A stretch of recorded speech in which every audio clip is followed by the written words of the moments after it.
Hey, and welcome back to my channel. So I started to do this without recording, and then I thought, no, I'm just gonna back up because I did one side of my face and not the other. So I wanted to show you how I do this in order to slough off and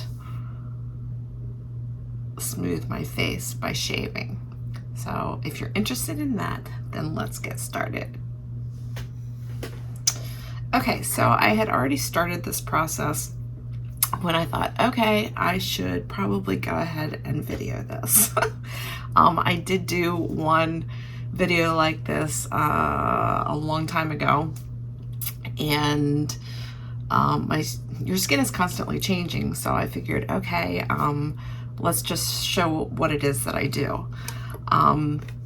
I get these little razor things. You can get them on Amazon. I think you can get them at Sephora as well. They are Sephora brand at Sephora. And I'm not sure if you can get them at Ulta as well. But I'll link the ones on Amazon below that you can get. Now this morning, I'm gonna try a new makeup today. So this was my whole reasoning process behind doing this today. So I did, a scrub this morning to slough off some of the dead skin and stuff. It is winter time now. My skin is a lot drier than it normally is, and like I said, I was going to try a new skincare today, so or makeup. So I wanted to get my face really prepped really well so that I could really get the full effect of it. So I did the scrub this morning and washed my face, and I do this regularly, not always with this guy, but I normally use one of these guys, which you can also purchase at any, I think, drugstore or Ulta, and I can't remember what the name of these things are, but it's like a little fuzz buster, pretty much, and it buzzes the fuzz that's on your skin for the little hairs. Well, this guy also is like kind of like a razor, and it sloughs off. So I already did this side of my face, and I'm going to zoom in here so that you can actually see it. But there are some places like on my skin, especially like back here, that always get like those kind of hard, not whisker hairs, but there's like just one there. Sometimes you get them on your arms, like that'll grow kind of like in a mole or something like that. But anyway, besides that, I always get like that one piece, and I always pull it out with tweezers. So this guy, and there's always dry skin right there, but if you can see, once you start going up with this thing, you can see the dead skin that's on there. Now, mind you, I tan during the winter. I've not done it in past years, but this year I am. And so my skin is extra dry, even though I moisturize it every time I do go to tan. But so anyway, I'm going to do this side of my face. This is a razor, even though it's not like a razor that you shave your legs with. This is kind of like a grooved razor. So if you are actually like do this with it, yeah, you are going to cut yourself. But if you're going in a downward or an upward motion, you are not going to cut yourself. So unless you hit like a bump or something that's on your face that you're going to actually bleed. So I haven't done this part. Now, mind you, I have blonde hair on my face, so you can't really, I can see it. You can see it like when you mist your face with an after setting spray or something like that. You can really see how many hairs that you've actually got on your face. So I know I've got hair there, and it's blonde. So I normally take it and I will tint on my skin, and God love her, my esthetician is probably going to cringe over this video, but I take it and I just go in an upward motion.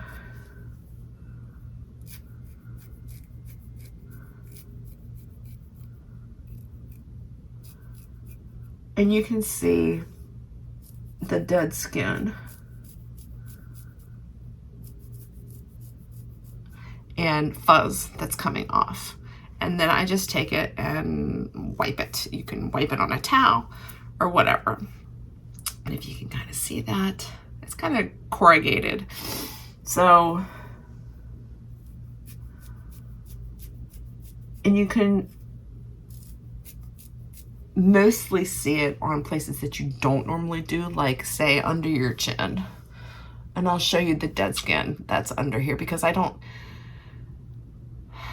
I scrub under my chin, but you don't necessarily always like exfoliate as well, or, you know, as you would like on your cheeks and your forehead and so forth.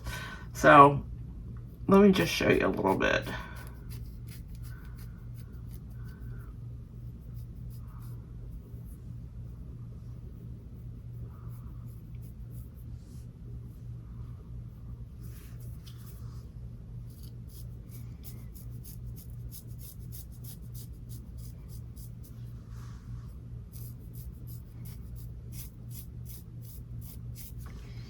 So you can see on there that there's like fuzz and skin. And I always hold my neck taut.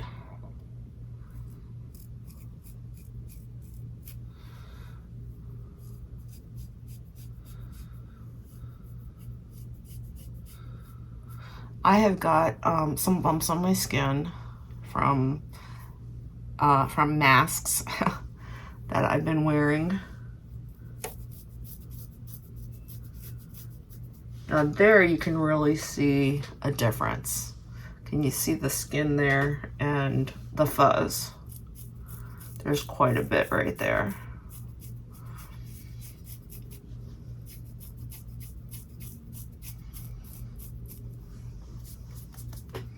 And then you can see it on the razor as well.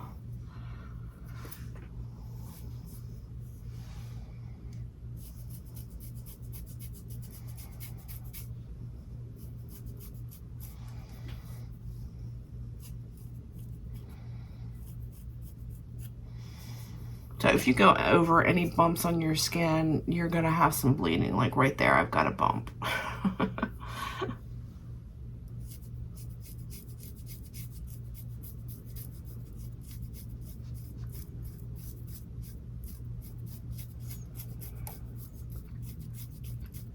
But right there is the most excellent example of the scaling that comes off and the peach fuzz.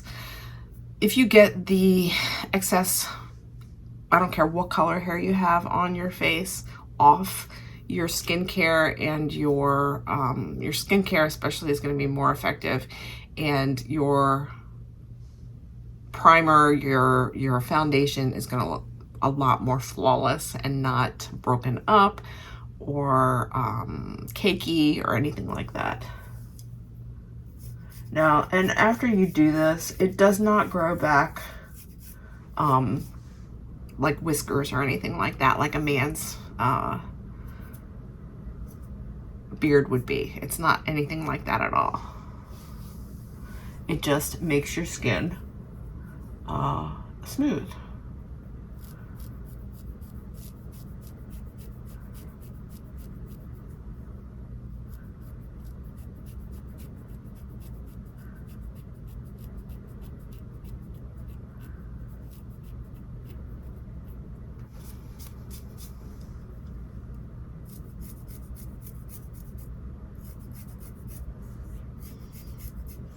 And you can also do it like in between your brows, underneath your brows, although I do not nor typically do that.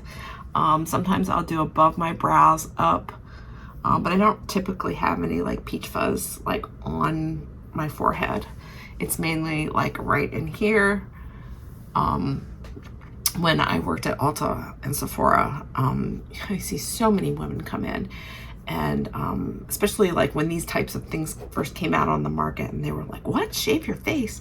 And I'm like, you are not going to believe the difference, just to eliminate that peach fuzz. And some women are very hairy, even though that they're blonde. You can't see it like up close, but when you get up to it, you know, you can actually pull the peach fuzz on their face. And we would do this technique, and I would tell them about it. And once they did it, they would, 9 times out of 10, always come back in and say, I can't believe, you know, just that one little tip made a huge difference in the way that my foundation laid on my face. And it really, really does. It's pretty amazing. Now, mind you, this isn't a foolproof that it's going to get every single hair. It's just not. You'd have to go to an esthetician for a laser hair removal for that. But anyway, so that is my story. I'm sticking to it. But I wanted to show you the second half of what I was doing. And see, it's just really dry right there.